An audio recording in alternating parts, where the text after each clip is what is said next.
everybody, it's Cinnamon Cooney, your Art Sherpa, and today on this live streaming event where we're coming for day 4 of the 12 days live holiday event that we're doing, I'm going to be showing you how to paint an abstract winter landscape. And I'm pretty excited to share this.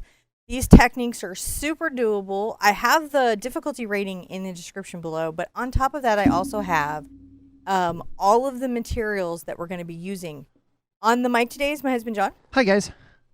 So he's going to be tracking me around and making sure that you guys can see everything I'm doing and see the color mixing, see the brush techniques, so you can duplicate this at home. But before we get into all that, as you're checking out your materials list, I just want to talk to you a little bit about color and this particular painting. So specific colors and this particular painting. So you guys expressed a little concern about being able to find Indian yellow and Prussian blue. Now, in our Facebook group, I absolutely did include a file with student paints that carry those colors, locations that carry those colors, so you have that as an option. But you guys also asked, like, can I mix this color? Can I do this? And I want to just real quick share something with you so you don't not paint the painting because you don't have Indian yellow. Now, first of all, since this is an abstract, you could use any red or yellow or blue that you have. As long as you got these values, these dark values and these light values in a similar space, you would end up with a very gorgeous abstract winter landscape. It would just be slightly different colors than this one. So the first thing to remember is that value, like how light or dark something is more important than hue, which is the actual color it is. But if you're like, nope, I want that painting, I just can't get Indian yellow, I want you guys to think about picking up something like this. If you guys can see this over here, John, you have the up close cam? Yeah. Yeah. So I'm going to come over here by my Indian yellow.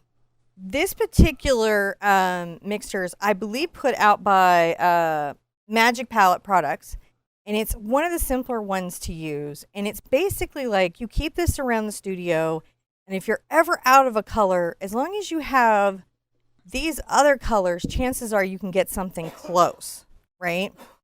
So over here, I have like some of my like Indian yellow happening. You can kind of see it glazed over here. What you would do is you would find a similar color, like this is a very similar color right here to this. Mm-hmm. So it's a predominant amount of cad yellow medium and a touch of burnt sienna with glaze to make it transparent. Yeah. Right? If you're trying to figure out how to get your Prussian blue, you can look up here for a similar color to your Prussian blue, and when you find it, find out how they mix that color, right? And as I keep mentioning, it's generally in these two ranges, and you're going to use either Payne's Gray and phthalo or black and phthalo as a way to kind of flood Prussian blue. So just don't ever not do a painting because you're like, oh, I don't have those exact colors. Just worry about value. Right. There's always a way. Don't not do it. Don't be like, oh, I don't have a 16 by 20 canvas. Just paint it on what canvas you have. I don't have that yellow. Use what yellow you have because you're still going to get a great painting out of it and you're still going to get all of the art information out of it that you need. Are we ready? Absolutely. Let me take this big mad mamma jammer down. He's so big I'm not even sure he fits on my little table easel anymore. These are a 16 by 20 canvas. So you can see this here. This is a 16 by 20 stretch canvas. It's got a drum. We haven't done one of these in a while. I'm a little irked at my canvas because it's got some wrinkling here at the corners. Can you guys see that? Oh, yeah. So this is new and that happens. To fix that, I'm just going to flip this over and grab a mister. And just while I'm painting, it's actually going to be correcting itself. I'm just misting the back of the canvas with plain water. That's all it takes. And what's going to happen is the drum's going to tighten. It's going to re-stretch itself. Oh yeah, that's nice. Because So, the natural shrinky nature of the... Between me painting on the front and it being moist on the back, this whole thing is going to re-pull itself and these wrinkles are going to pop out, so I don't have to worry about that anymore. Cool. You might not know that, and that was just something that came up on my 116 by 20 I had for today, and I was like, gotta fix it. All right, we have some wishes. Rachel had a beautiful wish that everyone is loved and accepted for no matter how they look or who they are. That none of this external stuff matters, but only the internal heart stuff matters. And that everyone has love in their life. And I thought that was gorgeous. Jamie wishes that her husband is surrounded by love, during his time of loss. She just wants him to be, he's gone through a big loss, and she just wants him to be surrounded by people and experiences that make him feel loved and supported. And Deborah wishes for her partner to get good results from the scan. So those are our wishes today, and I'm excited. Let's talk about our materials that we do have. All right. So over here, and I have a shockingly small amount of zinc white, so I have some backup zinc. I've got zinc white, titanium white, alizarin crimson, burnt umber, yellow ochre, Prussian blue, and Indian yellow, as well as some Mars black. And then I also have some fluid black for some of the more expressive techniques. I'm going to be using some big brushes and a palette knife today. And we're going to be really enjoying our abstract. We're going to be having some fun with our abstract. But first, I'm going to kind of paint in the underpainting of my abstract landscape here. So I'm going to put out a lot of titanium white, like a lot. Yeah. Because I'm going to be using a big brush. And I'm going to put out some yellow ochre. Little yellow ochre. And then also a smidge of my Prussian and my alizarin, because I might be streaking that in somewhat. We'll see. With my big brush. I'm excited to be using my big brush. Mm-hmm. So you guys grab the biggest brush in your kit that's firm, that will paint acrylic paint. And I know that you don't get to see chat here, but we've got just a wonderful crowd. We've almost got 400 people here already. And did I just make sure I'm not pushing the wrong buttons? Oh, sorry about that. We've got almost 400 people here already. And I wanted to see if we could capture one little wish in there for, we've got some of our own Sherpettes out there that are, that could use some hugs. So for Kimberly and her family and Donna, we just wanted to put some love out there for them. Just some quick love. And so thank you all for joining us. And for all of the wishes that are coming in chat, for all of our light keepers out there who can capture those wishes and put them on their canvases, we thank you so much. It really helps us. So thank you. And by the way, Sam, everybody's super excited about this painting, by the way. You got your big brushes? Just grab what you have that's big. I'm going to show you examples of what I mean by big brushes. Yeah, they've got stuff like this. There are definitely big brushes awaiting. So now I know this looks like a house brush right here, but this is actually what's called a bulletin cutter. And I'm really excited about this one. This is one that I'm testing out. And it's really been making me super happy. So I'm going to dip this in and drag this off. Right here. Drag this off. And with big bristles, if you have one that's got natural bristles in it and not a mix with synthetics, you're going to want to definitely towel out any extra water because you don't want a flood. I'm going to load my brush by pulling my paint out and flipping. And pulling my paint out and flipping. Right? See how I just pull, and flip? And that loads it up. I'm going to add some yellow ochre to this. And I might tip with just a little of my Prussian. See, I put just a little bit on there. Right there. And I'm going to start going back and forth on my canvas at first horizontally. Now, do you need to use the traceable to do this? No. I have it because I knew that some people would feel like really like, oh, I really need that and would not have enjoyed the painting if they didn't have access to it. But no, it's not something that you need. I'm going to add a little Prussian. You can see how I just I took the edge of my brush here and then I just tip it through this mix. Okay. And you don't want it to be yellow, you don't want it to be blue, and you want little streaks of paint to start to happen here. And your whole thing is about covering this canvas in this mildly off white color. Tipped with a little bit of this, and then you can at some point even add just a bit of streaking from the alizarin. And this is just creating this nice base so that as we paint loosely and expressively, our canvas is covered and we don't just have raw unpainted canvas showing through underneath. You've just got a really light tone of color here. It is a very light tone. You guys should notice that it's just lightening up from the canvas a touch, not like a lot, right? This is just something you're like, oh, this is very light. You're going to also find that this base of acrylic helps you build up layers and colors really easily. I might crank that in a second. Load back up. Loading, loading, loading. Just loading up. Little pressure on stuff. Isn't that nice? Just starting to, you can even do this. I love being able to do this with these big brushes. Just get them in there and work them super loosely. Just fun, fun stuff. And then when I have this sort of like very soft, abstracted background, I'm going to real quick dry it just a little bit. Okay. So while she's doing that, I'll say, hey guys, thanks for joining us today. We're a little caught off guard today, since we have one of our kids come home from school. So we were a little scrambly here before the show. A little inside baseball there for you just tuning in.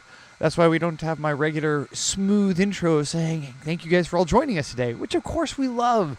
Seeing you guys paint and do all this stuff is the reason why we do this show. And you can find resources for what we do here in the description below, because there'll be a link there that'll bring you to our website, show you where the traceable is. And again, like Cinnamon said, you don't need the traceable to do this one. It's totally optional. But if you're worried about drawing, don't let that stand in the way of you actually getting involved in doing it. So the traceable's there for you. There's a reference material, links into the description for that color wheel thingy. All that stuff's out there on our website and the description below. It's very helpful stuff. And the color chart thing is really helpful, because then you can be like, this is the same darkness, this is close to the same blue, and you won't ever feel like you're up against the wall not having a color. Because you're not. But you might not know that you're not. So I'm excited to share that. My next part is super fun, but involves slightly rinsing out my brush. So I'm going to just drag off some of the color out of my brush. Oh. I know it's so hard to do with the big brushes. Now, I've really soaked this brush and is level. So one of the fundamental constructs of landscape is that water has kind of a level reflection, and we have these horizon lines, and horizon lines near water can be level. Make sure I got that, because if it's an angle, it ain't gonna work. Yep. Even the slightest of angle makes your eyes go, nope. You gotta make sure. My easel could be an angle too, though I don't know how it cranked right now. Which is why the other reason sometimes I like to use a square.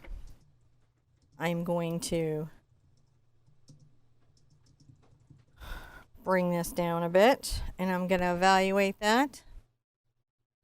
So this seems to be, the horizon line seems to be about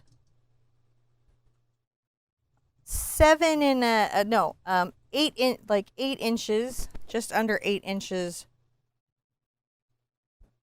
This is not measuring right. Let me get this where it measures right. Yeah, 7.5. Somewhere right around there. So just between 7, you want a line that's between 7 and 7.5 is your horizon line. So you're okay. That's what you want, if you're trying to get exactly this result. Now take up your big fun brush, whatever your big fun brush is. And you definitely want to talk to it like you know it really well, and it is a big fun brush. I am going to put out some umber.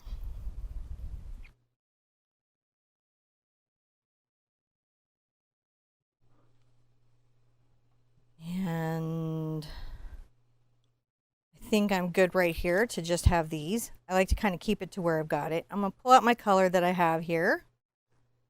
I'm going to come get some of my blue more aggressively on my brush. You can see this time I'm getting it more aggressively on my brush. And I'm loosely mixing. It's okay to just tip a little of the burnt umber in here. And I'm going to I'm holding my brush in my hand, kind of perpendicular to the canvas. And I'm going to make a landscape line of a shoreline coming down. And so you can do it coming up and you can do it coming down. You'll just have to make sure that you've got a couple things going. I don't want it starting at my horizon line, so I'm going to come down a little bit softer. I'm going to come out. Right? I'm just coming out here. Back. Just come back, bring it out. And scoop here. See, I'm just starting to build what is going to be all of this here.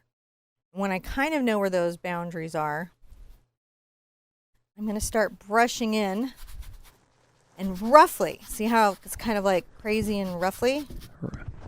It is roughly. It's roughly, verily I say. But I'm just working the ends of this and little bristles coming out. If you ever get a bristle on your canvas, you just flick it off with your brush and smooth it back out. Don't ever stress on that. Bristle brushes should lose a few hairs. Not like a lot of hairs, but they should lose a few hairs in the process. Getting some more blue. Little brown. And I'm getting a little darker as I'm coming here to this sort of edge.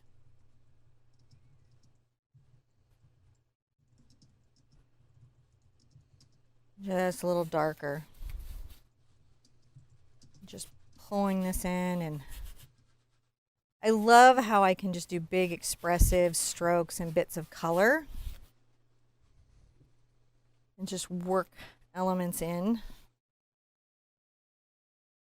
I'm going to get a little more of my blue. A little more of my brown.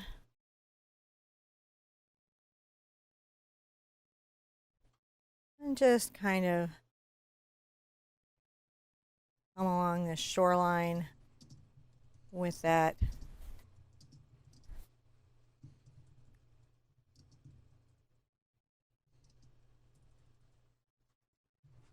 It's lighter here.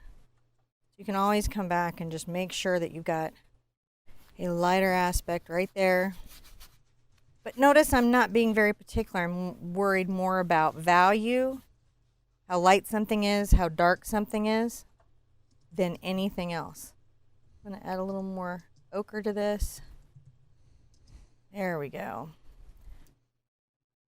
There we go. I'm just going to pull this down right over it. Can you see that happening? Mm-hmm. Fun stuff. Now, I got a lot of stuff happening up in the sky, which is super fun. So I'm going to get my brush a little bit wet. I'm going to towel off the extra moisture. I'm going to come up and work some of this color happening up top.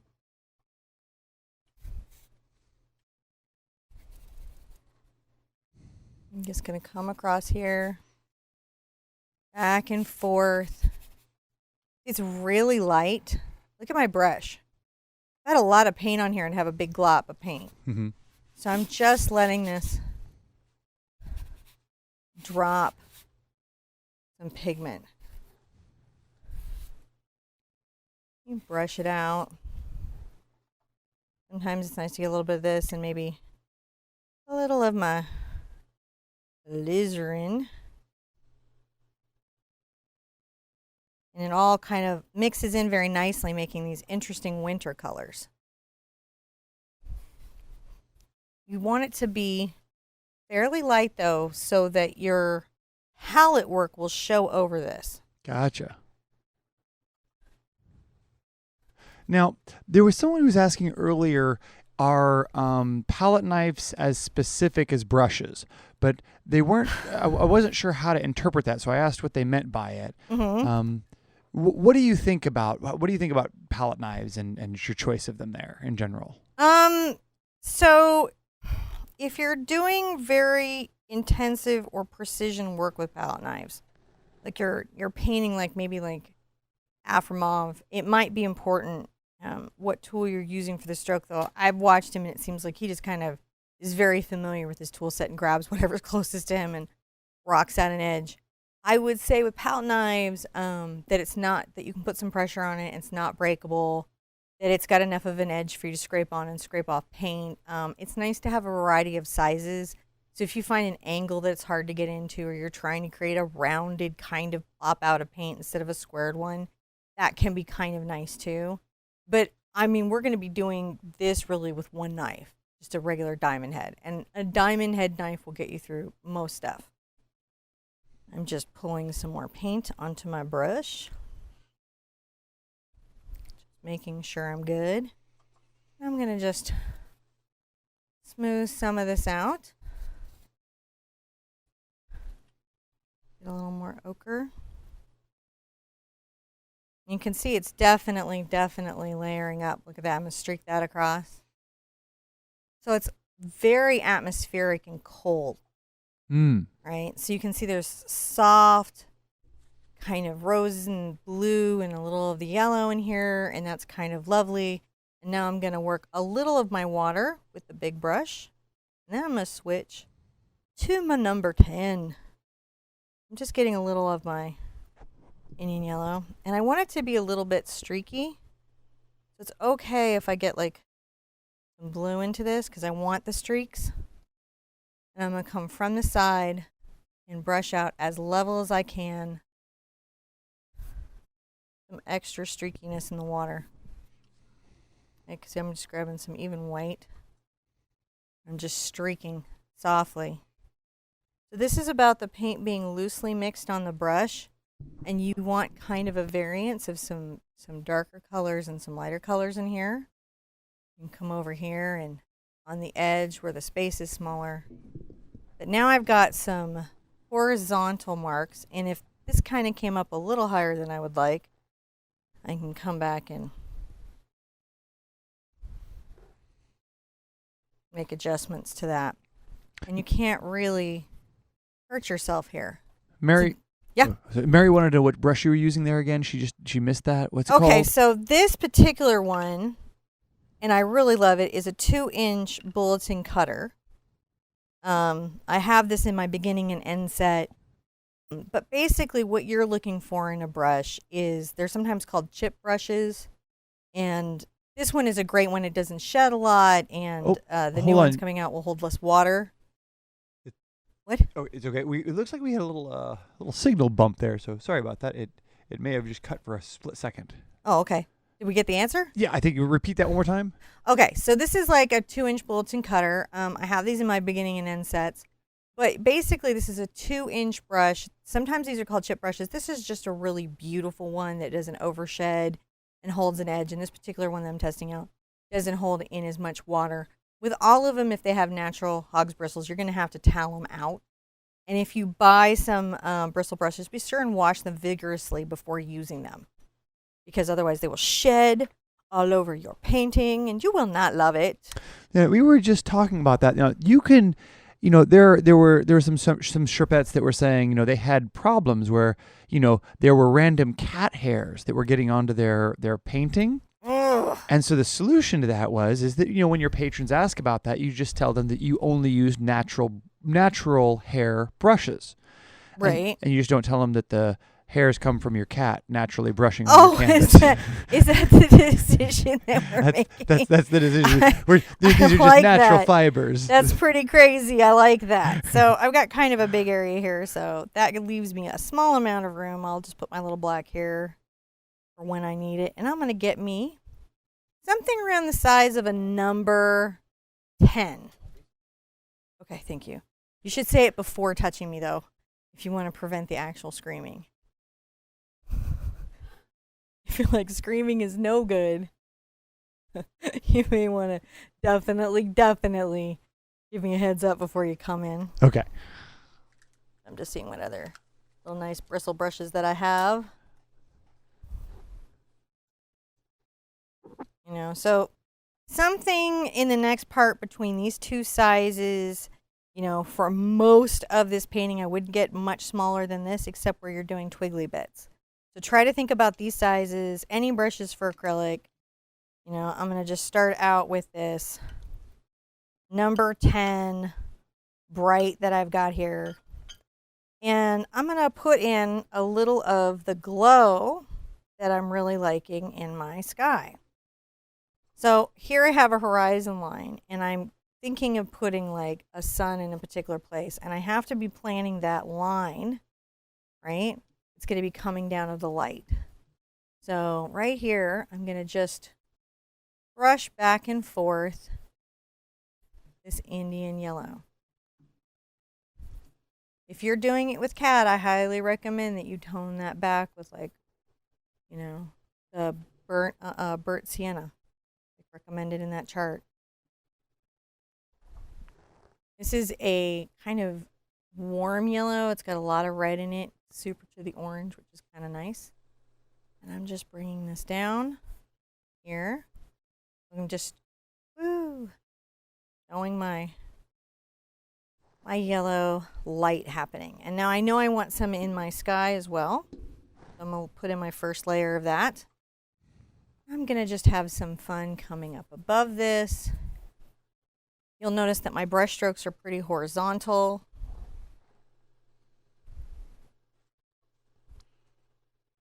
Everything about this is about letting the canvas be the canvas. I'm taking my brush, I'm sort of wiggling it up. So you can kind of see that I've got this shape where it goes out and comes in and, you know, wanders like it might, you know, on a sunset. So there's that. That's super fun. Then you can kind of get a little bit playful with some of this. Like, I like a little of my alizarin in my Indian yellow. This is quite lovely. Like you might have. I'm going to come here and just kiss a little bit there. Just lightly brush. You can see how lightly I'm brushing, right? I'm adding bits of pigment where bits of pigment are appealing to me.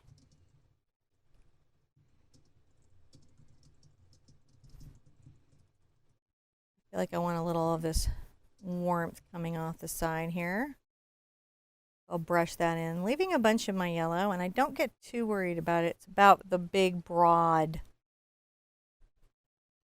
space that I'm trying to be in. Now here I'm going to get a little playful.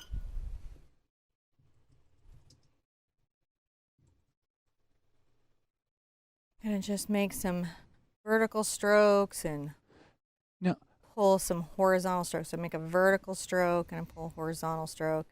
I might pull it to the right and I'm going to pull it to the left.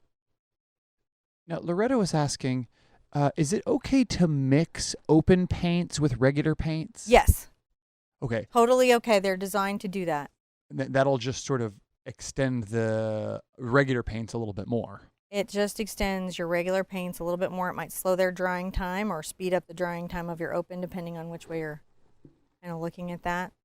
I'm just creating these like little structures here. So that's very interesting. You're just kind of creating those as you go. Yes. Now, so Nikki just asked this. She was like, so did Cinnamon just make this painting up from your brain? Was this just a Cinnamon construct? So in a sense, what I did is I looked at about 30 stark winter references. And I did some sketching, some value sketching of things that I liked about them. What were their colors? What were their values? How did they make me feel? And then using that, I created some sketches for some, you know, just like lights and darks. And then I took it to the color thing using color references that I pulled from each of those. I grab a swatch of a color and say, I love that color. What do I want to have there? And then put this together. And apparently did a good job of painting Michigan, as I've been informed. You captured Michigan is what you Captured Michigan. I've not been there. Well, I don't know. I either. guess that's I've been to Michigan, but I mean I've not explored Michigan, you know. I really enjoy these structures that happen when I'm painting. I'm going to put out a little glazing medium because now I want some to be like all glazy and weird. I very much like this on the sky. It's just super fun for me. Adding a little more Indian yellow. And so I like to put them a few places that I can, you know, might even put a little burnt umber in that so it's muted. See how that muted it back? Yeah. Now, these abstracts are really a place where you're leaning into how these things make you feel. It's much more about how it makes you feel. And then when you're doing abstracted landscapes where you want it to be abstract, but you want it to feel like a landscape, you just play with certain fundamental landscape truths, like, you know, our water, the way, like, so the dot I'm going to put here is going to have this reflection here. That's going to make you think instantly of sun. The fact that all these lines are horizontal are going to make you think about water. But the fact that I'm going to come and make some vertical ones softly in here is going to make you think of ice. It's just crazy. And then I use colors and all kinds of things. Put a little streak here. Maybe pull this down. Like if I put a streak up here and pull this down, maybe I'm talking about a light space in a cloud somewhere in a very kind of wintry sky. And so I'm just trying to, you know. And so, yeah, and we say things like when we're talking. Put this back.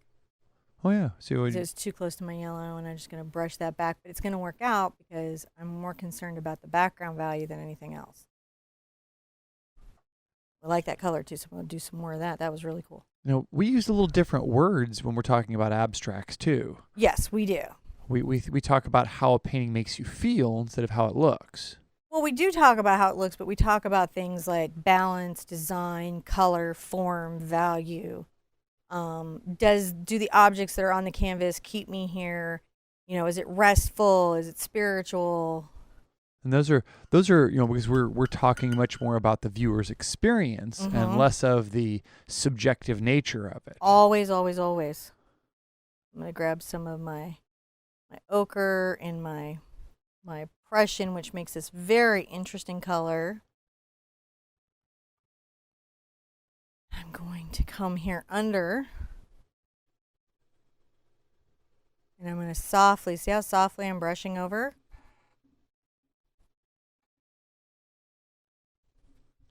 Very much like this. I'm going to get a little more of my white in my glaze. Now, I have to get into my zincs in a bit. Just again, pulling this out. See this little shadow? Just bringing this down. Soft. These lines are soft lines. So we've got hard lines and soft lines and structural lines and how all of this will play together. I'm going to pull this down a little bit. It comes across horizontal and I pull it down. I'm going to probably also stick out some zinc. Now, if you don't have zinc for this, don't stress on it. It's not strictly necessary. The titanium white is strictly necessary, but the zinc is not. You should be pretty okay. Finally getting through some of my white here. But using it all up. I've got these nice little lines here I'm liking. So enjoy that. I think I'm going to maybe talk about some of this dark color. I'm going to take a little brown into that green.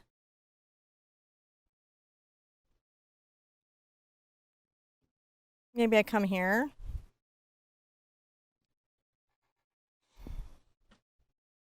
Up a bit. And do brown. That's okay, because I can come back with a little white. Blend that out, see? I'm just coming along this water's edge and talking maybe a little bit about a shadow.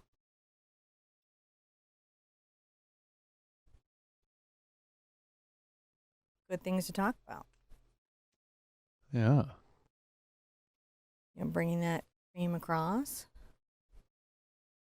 All right. So I'm going to,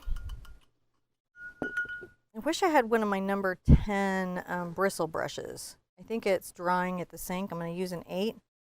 I can go see if I can grab that. Yeah. All right. So while John's grabbing that, I'll do nothing. I'll talk to you guys while John's grabbing that because this is rude. So can you guys kind of start to see how this is taking form? We've got this field of cool color. It makes us think of a snowbank. We've got these warm colors focal here, and they kind of make us think of sky. You know, we're starting to pull in this frozen lake effect where, you know, the colors around it are reflecting, but very softened. Yes, thank you. Up. Again, I really, except where I have to switch it, like working my number 10s through here or bigger, it just makes me super happy. You're happy with a 10? I'm super happy with the 10s. All right. I'm going to put out a little more of my Prussian blue. Prussian blue. So why Prussian blue over phthalo blue? Because phthalo blue has a very intense green shade to it. And when you add a lot of white, it goes aqua.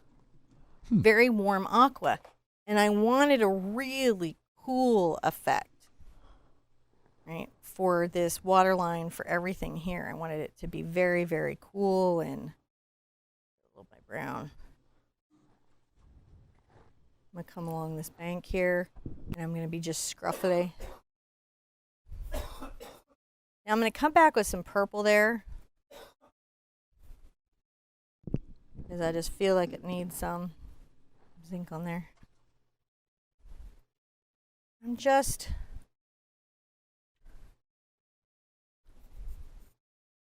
trying to soften this. The softening of everything is about that I come through with a palette knife, and that's where I get my hard edges, my hard lines. Nature's a mix of soft and hard lines. And so if you're trying to talk about anything happening in nature, it's good to remember that and really lean into it. I'm just scruffling that. And that's why I like to switch to a bristle sometimes for scruffling, for scumbling, for being expressive and rubbing the canvas. So now we have this dark value right here. Build in values. And it's coming into, like, I hope we can kind of see it.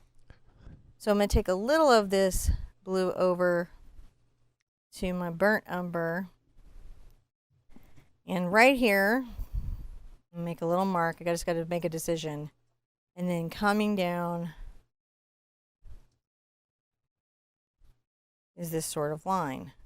So you can see that sort of darkness that I've planned and plotted. Now, I'm going to widen it out right here at this point in the water.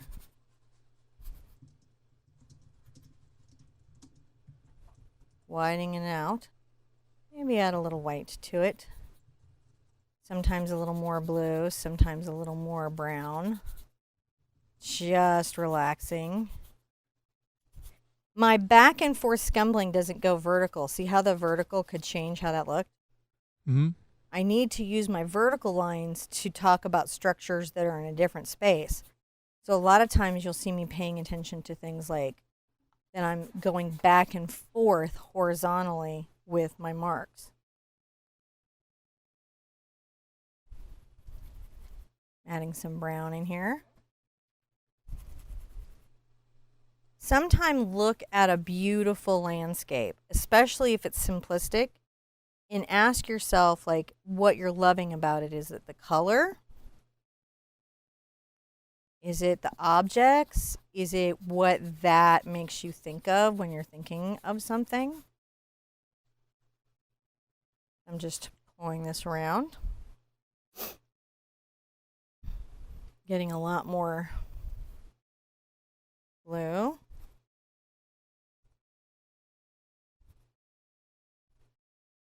There's a lot that happens here, but I really want to make sure that I've got that sort of planned in as a low light.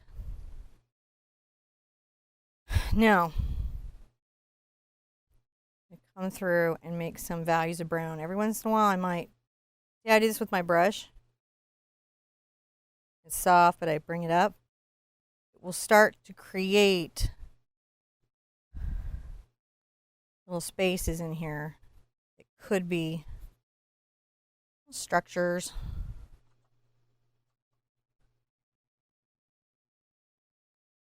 I love doing this, so hopefully y'all enjoy abstract landscapes as well.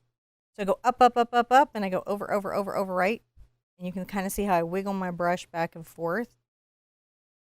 And then I take it down. So I kind of go between like this sort of little motion and then a little horizontal. It's very pleasant.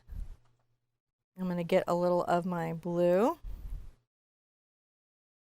And I'm going to just now use strong brush strokes with the pure blue in this. So I'm not just coming in here. It's okay if I take some of this. I might go, oh, you need some thoughts over here. Some thoughts.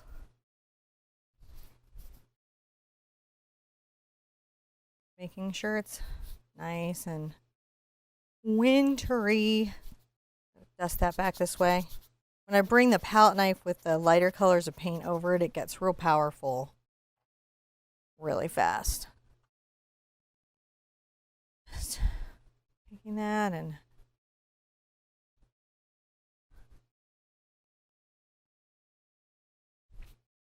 now, while I've got this all on my brush, I'm going to get into my alizarin because my Prussian and my alizarin make the most interesting kind of crazy purple. And I'm going to get a little of my zinc. You can do titanium if you don't have it.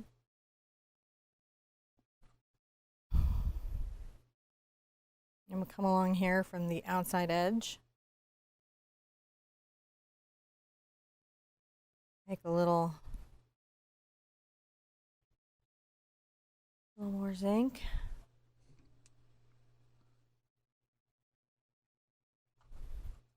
Maybe come off this here. Up a little bit. And then right here, I really love this. I'm just going to run this out like it's a peninsula.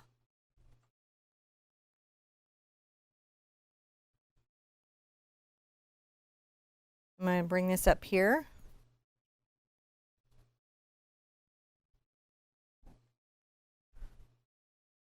Just brush this back a little bit in this corner. Isn't that fun? Yeah, I'm just loving watching it come in. So it's just fun. Yeah. This is like, oh, I don't got to be really stressed about this at all. Got my little zinc and bringing this here. A little bit. Now, as I come up here, I might add a little more alizarin to my mix. I'm still going to probably keep it in zinc. I'm going to come right here, make a little mark across, and just pull some lines down. I'm going to come right across and make two little lines. I'm going to go one, and then come over a little bit, make another little line. I'm going to pull some horizontal. And I like the transparency of the zinc, but again, you can do this with the white because it's more about the texture of the brush stroke. Now I'm just putting one there because it just hit me. I'm just balancing it out. So, you know, once you kind of get these things together, it starts to become really fun to put it in. I'm going to add a little more alizarin, some glaze. I'm going to come back here. And first, I'm on this corner of my brush, and I'm going to be going back and forth. And I'm making these like super distant sort of tree bank shapes. They're going to get lower right here. Pull it up a little bit. First layer.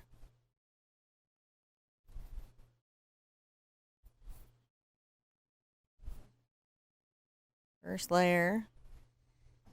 Some more loaded up on my brush. Let's come over here and sit there and put some of this up into our dreary, stormy sky. Just a little bit. I'm going to come over here. Again, maybe a little of my Prussian, a little of my alizarin, and my glaze. Right here. Start to rough that in. love to come on the edge of my brush and wiggle up some tree texture. I'm not going to go too far back this way with the red because the painting is significantly cooler over here than over here, and that's all about focusing everything into the light. I'll put a little touch up there. Exciting. Fun stuff. I'm just trying to see what's layered. All right, so going to grab some white on my brush. Come right across here. Get some more titanium white. Gonna lay this in and pull some down. Like it's like, I don't know, it feels a little bit like a rain. I just do a dry brush with that.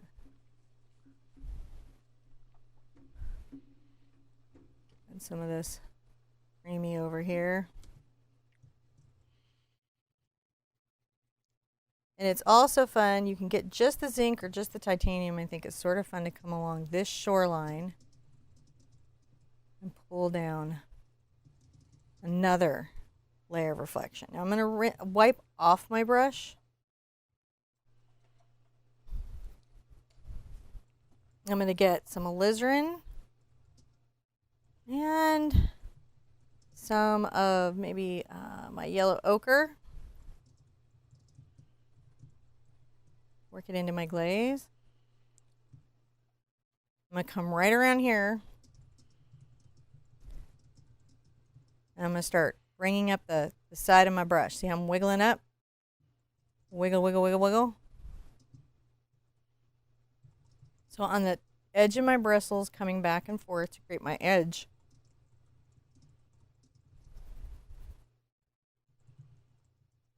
I'm going to start to pull these shapes. Then I'm going to bring it down.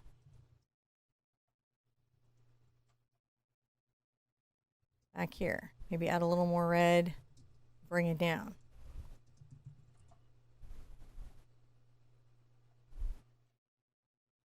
Over here. Just add a little more to my brush.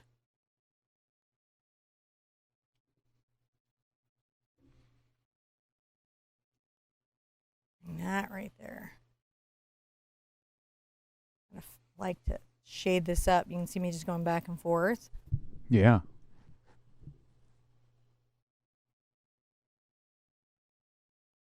I'm honestly just looking for spots to create my little texture path that I like to have. Now I'm going to grab a little of my Prussian blue and a bit of my black, interestingly enough.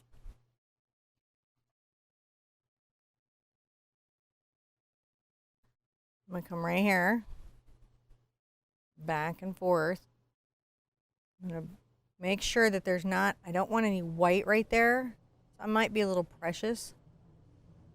And then I'm going to start adding this kind of crazy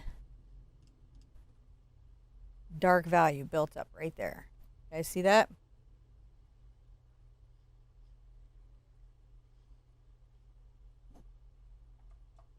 A little more Prussian, a little more black.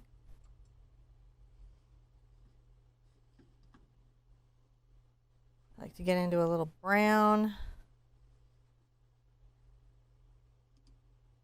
I build up some little aspects, take it in front. You can kind of see how it like starts to imply. Now with the brown, I'm going to go right across here. I haven't rinsed my brush. So right on here, I've got some dusting of Prussian. I've got some umber. Let's wiggle it up here. Let's build this up here, our cathedral. I'll lift that up a bit. Bring that over. Might get some glaze.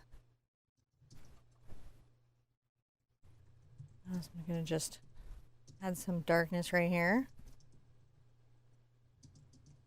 Come between them. anytime when you're playing with this stuff, you know, play with the structures, play with how the shapes relate to each other.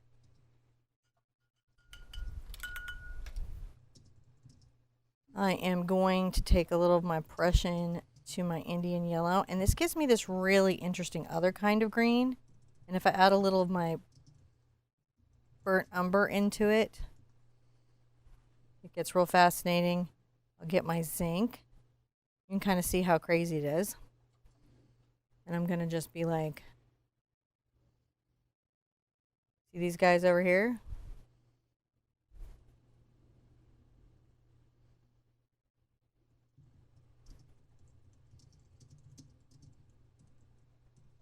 Just Indian yellow into the mix. And to lighten them. Come over and add some on this side, just gets balance. And then over here, it's really cold. So I'm going to want to have some just purple into it at first, and it's distant, and then it's going to be blues, blues, blues, blues, blues. And then we're going to kind of cool this side of the lake.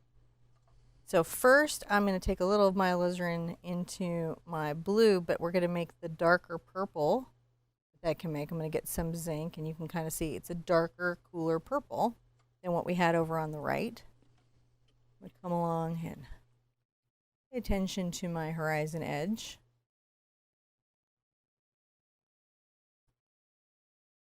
Now, there's this bigger structure I'm going to be talking about in a bit. So I'm going to talk about that a little bit there. Mm-hmm. And then there's this. And I'm just scumbling it around and take some up. We're just taking some up. And we just want some of this purple to sort of show through these darker colors we're about to get into. Let's get the Prussian and a smidge of the black.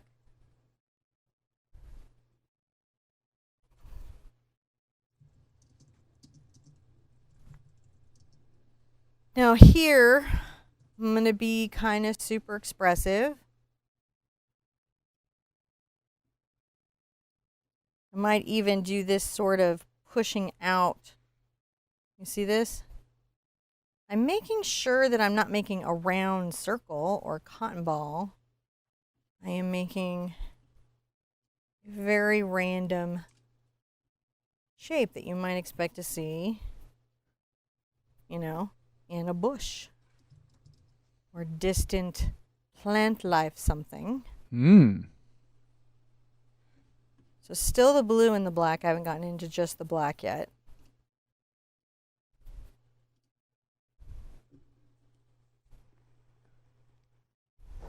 This painting is just feeling itself together. It just feels itself here. Now I'm getting into just the black. I'm loading up just the black. I'm coming along this base here and adding, you know, maybe some extra dimension. Rita asks, why would you put the diagonal lines in instead of vertical or horizontal lines? Or here? I think that she may have been talking about your beach area. I think I'm not sure because there's a little lag there. So well, this line comes in because this is part of the the beach shape area and form of it. We have our horizontal and verticals here, and we have our horizontal and verticals here. Our lines are going to be more random here and maybe through here because we're talking about different structures, if that makes sense. Yeah. But you'll always keep your water horizontal, yeah, and your plants kind of grow vertically. Yeah. Which Rita is this? Let's see here. Let me scroll back up and see. Bates. Hi, Rita. Bates. How you doing? So So we're just talking about. Yes, for the bush. Oh, yeah, because it's going lots of crazy places. It's just kind of being erratic and being crazy Bushy. bush-like action, just Crazy bush-like action. Yeah. You know, and that chaotic feeling of bushes kind of makes you feel different than the very linear feelings of the water and the sunlight. Now over here, I'm just going to tap my black in a bit. but not overtly, not too much. All right, so now I've got all this in. And I'm going to give myself one more little thing to do, and then I'm going to get into my brush work. Rita says hi back, by the way. Hi. I'm going to add some of my blue, and it's okay if it has some of the alizarin in it right here. And I'm going to come here and cool this whole base. Pulling this in. Might even get a little of that in here and just let that have that. Right. And I'll be resolving some things down forward in a minute, but I want to come in and start putting in some of my crazy palette knife work up here because that's super fun for me. Mm-hmm. And I'm needing it right now. Oh, yeah? Yeah. Uh-oh. What's that? I gotta fix something. So it's just my line got a little crazy.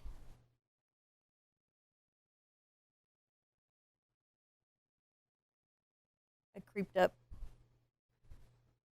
It's just a problem. There it goes. It has. That I'll probably overcorrect. Alright. Just want to feel good about it. I'm gonna soften it, make sure it isn't like noticeable, because everything on an abstract is noticeable. Mm-hmm. Now let's put in some neat, fun, kind of textural cloud-like structure. So the first thing I'm going to do is I'm going to pull out some of my white. Right, it's very cool, very nice. And I'm going to get some of my burnt umber. And you notice it's just a titch, right?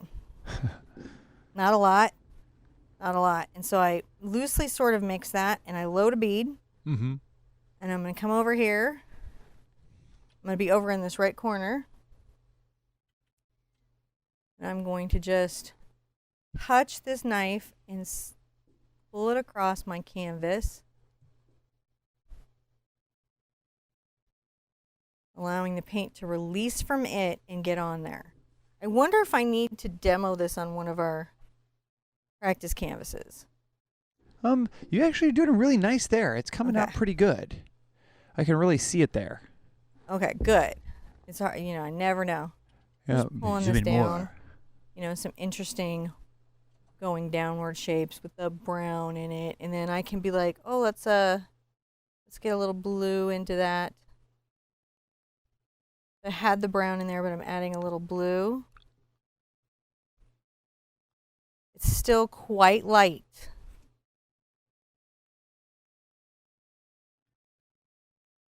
I'm going to just come down here, bring some of that texture, and I'm going to do some crazy, like, little taps. I like my taps. They drop some interesting stuff. I'm not really going to do too much there. Maybe a little more blue into this.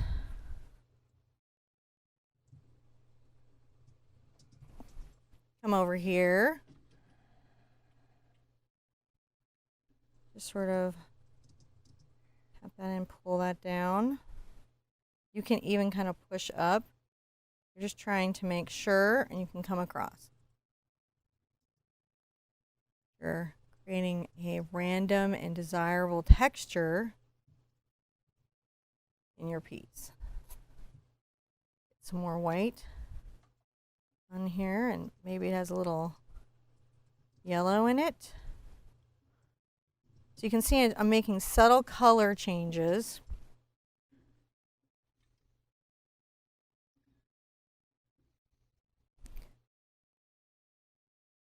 Just come across and pull that down. Not really crossing too much in front of my eyes there. Put out a little more alizarin because I didn't have any, even as an option out here. Now I definitely want some.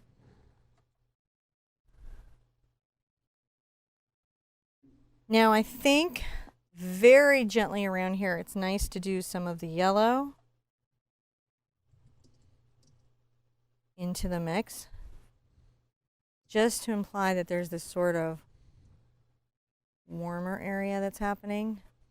Fun. You can take that across if you want.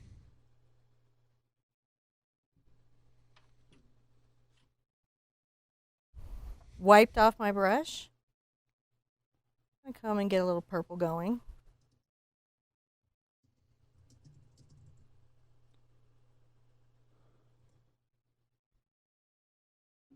And kind of see that happening there.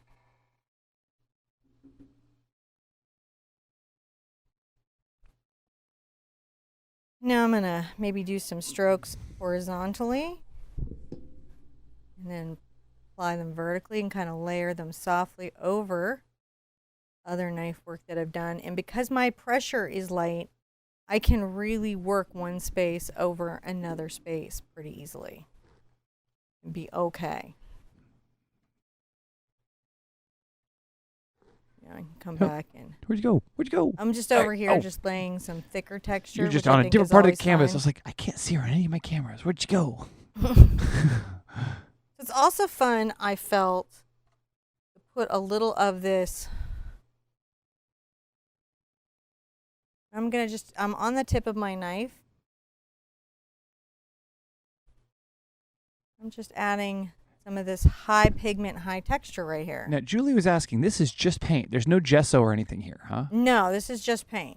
Okay. Gesso is not always great for knife work because it's very soft and it doesn't really hold the body of... So this is an interesting question. Rita asked, to make it thicker, have you ever mixed paint with plaster of Paris? Not with plaster of Paris. I probably would use a structure gel or modeling paste for acrylic paint. Plaster of Paris is really awesome and you can use it. The issues being that you have to have a really good idea what's in your plaster of Paris, and they're not really making it for the longevity of your painting. They're making it for construction purposes. So sometimes it can have additives you're not totally into. You just have to know the company you're working with. Because you can paint over plaster of Paris. You can and it's okay. It's not going to hurt you. Yeah, you can do almost anything. But yes. to has consequences. It can. Yeah, you just got to know what it is. It's just, do you know if you really know the company involved, then you're good. So I've got this very kind of white with a bit of yellow in it.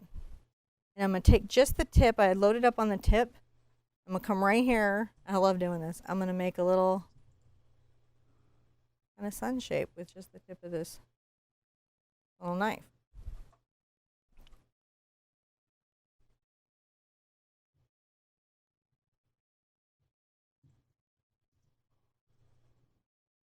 And the thing about this is don't get too caught up over it. It doesn't have to be that perfect. I'm adding a little more yellow into it. But I want it still to be pretty white. And I'm going to come here. And I may even... I've got to make sure that I've got a very kind of predictable line from this. I'm kind of giving myself some guide taps. So that when I put this in...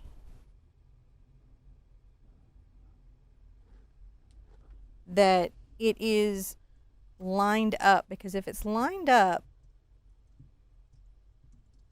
it will feel like reflection. I'm going to take what's left of this and come right here.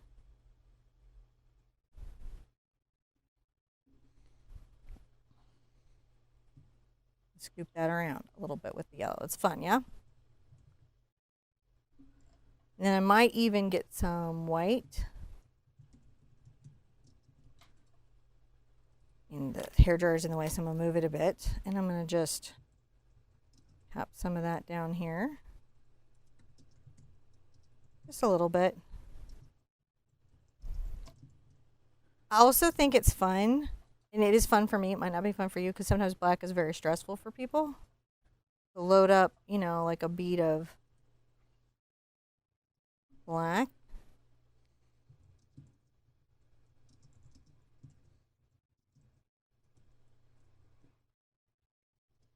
Just a little bit. Really like it. So I do it.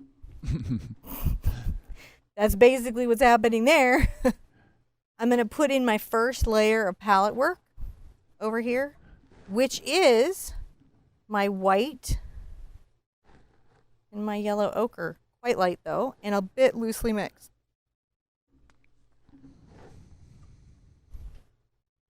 I'm going to come over here and just drag out. So this is about, I'm not at the edge. I'm more kind of flat to the plane and letting it contact the canvas. And I load, if I'm stroking to the right, I would load on the left-hand side of the brush. On the tool. Mm-hmm. I'm just, see how that just kind of creates that crazy, Yeah. something's afoot there.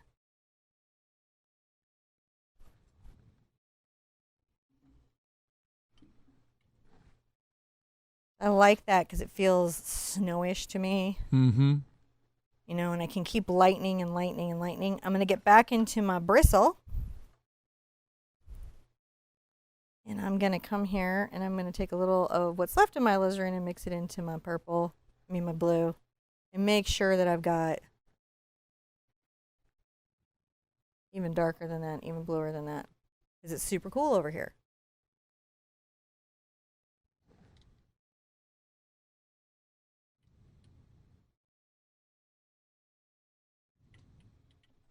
Back into my zinc to work on my peninsula. Make sure that that's soft and thawed out. I'm going to even get a little more of the white zinc on my brush and bring that around. So I'm lightening for sure.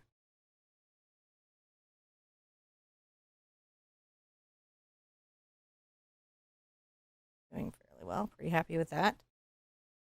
So I've got this. I might want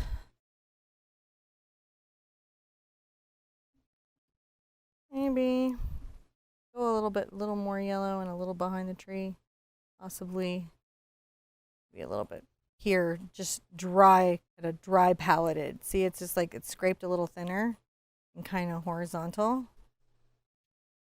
There we go. That there. Now I get to do some very fun, what am I going to do next? Super fun stuff. I think my next thing that I get to do is tap out a little bit of my black plants. So I'm going to pull out my black. Yep. I'm going to load it on my knife, right on the edge. And I'm going to come here. I'm going to tap some vertical little taps.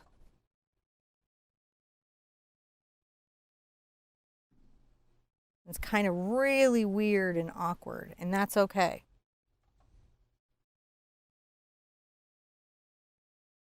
Just tapping out some little taps. And I was just tapping them.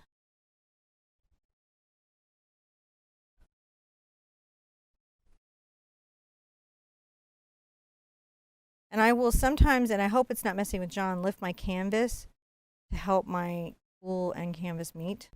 Yeah. You can also tap from an overhead angle.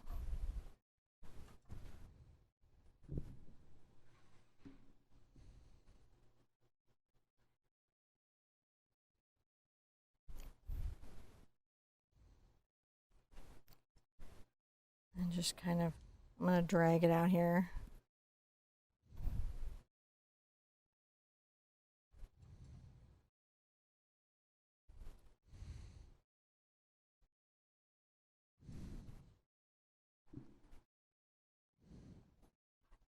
That's nice.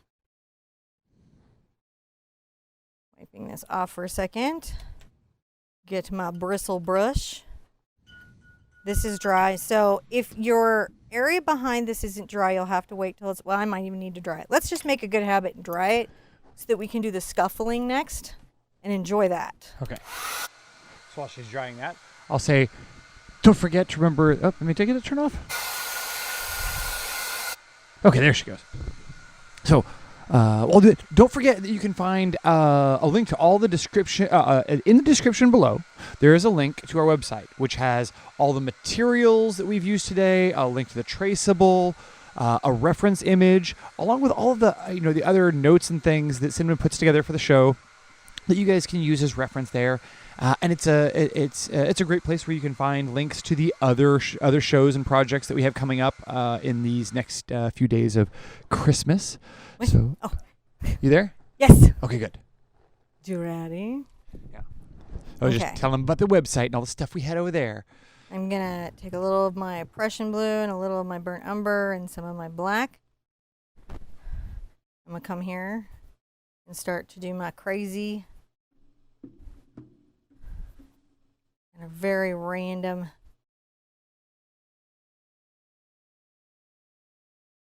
bush. You can see it's just kind of a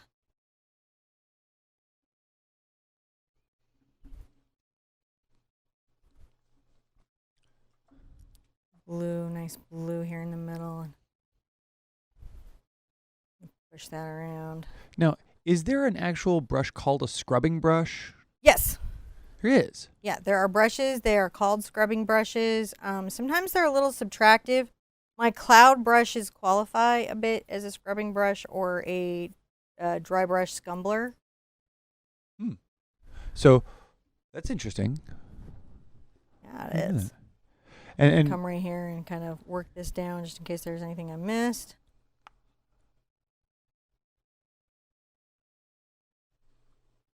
Fun. I need a little color right here. Always good to just check this. Make sure that that is.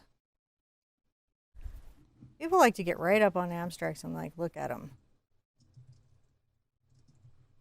You can always just adjust anywhere you need to. All right, so when I have that in, I get to do some fun stuff. I get to take my one detail brush out, and I'm going to be putting out some splattering. So I'm going to put out my fluid paint. That's what it's for. You don't have to do this step. It's not required. Though there's literally no step of the painting, to be clear, that is required. Nobody comes in your house and checks your work. It's just not going to happen. All right, I'm going to put some kind of calligraphy squiggly little lines back here. They're light. You can kind of see how I keep a very light hand. And I'm just being even about it. And then I'm going to do the same here. You see how they kind of come out of this bush structure, but they're more like, yeah, they have a tree element to them. You know, so I'm just on the tip, and I just, some of them feel more like branches and some of them are more squiggly.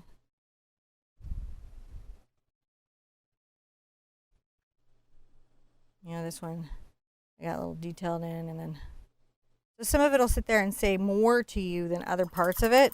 And then once I have that, what I really like to do is then come with my splatter brush and load it up. So this is my small particulate splattering tool. I have a, in my Galaxy set, I have this and a big splatter and a dot tool and stuff. So there's all kinds of ways you can do this. You can put this in one dot at a time if you needed to. And I'm going to come up here and very lightly pull back my brush and direct my spray up the canvas.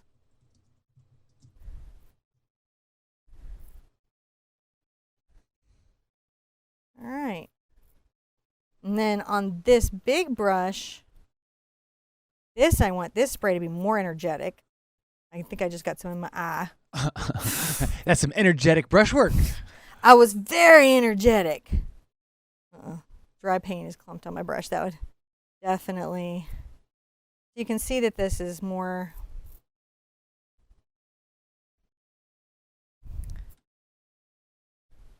I just want that sort of black. See, there you go. Where it just feels like, ah! It's a good feeling. That looks really sharp. Is that fun? Yeah. All right, back to the knife. Back to the knife. Back to the knife, y'all. So I've got my white paint here, and I'm going to take maybe a little of my brush in and work it into right there where there was some yellow ochre. I need this to be light, but it's okay that it's going to have a slight blue tint and be slightly similar to the background. I'm going to load this up. Come here and I'm going to pull this out, some of them up.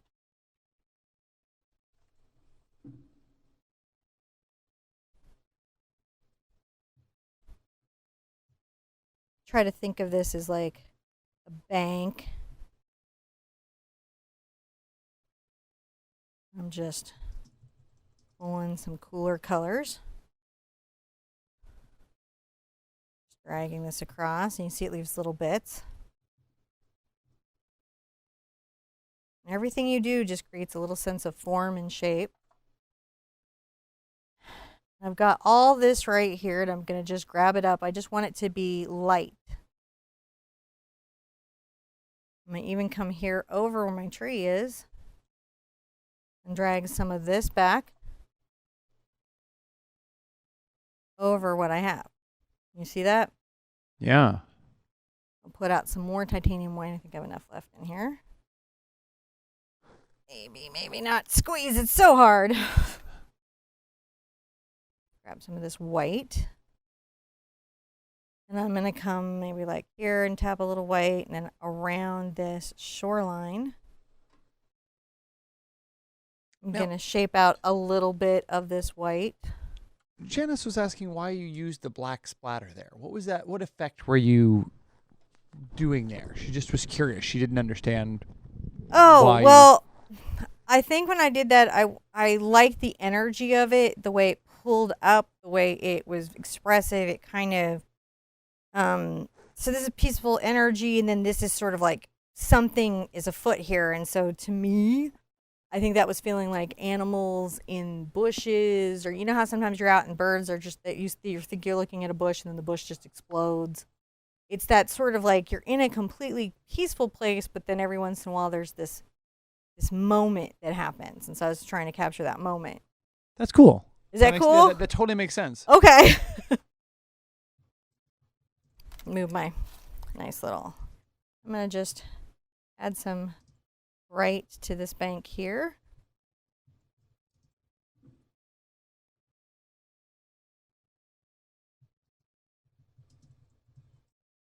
I think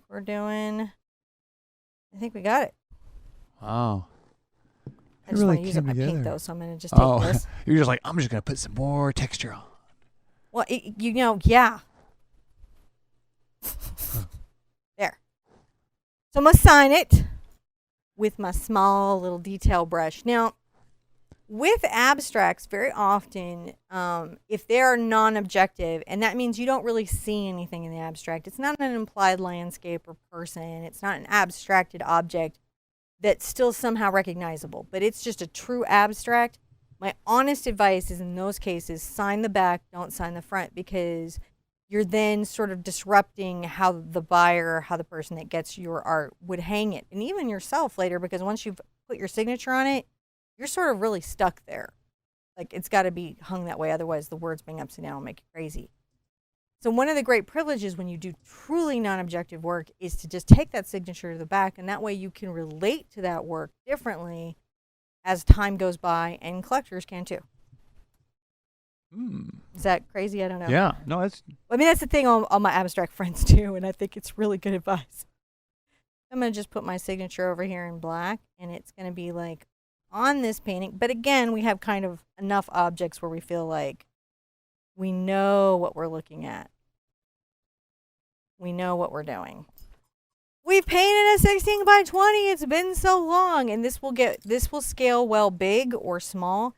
And once you kind of understand these techniques, and we're going to be doing a lot of stuff with them, you can apply them to even your trip photos and different things that you have, and really, really change it up and do big abstract paintings of them.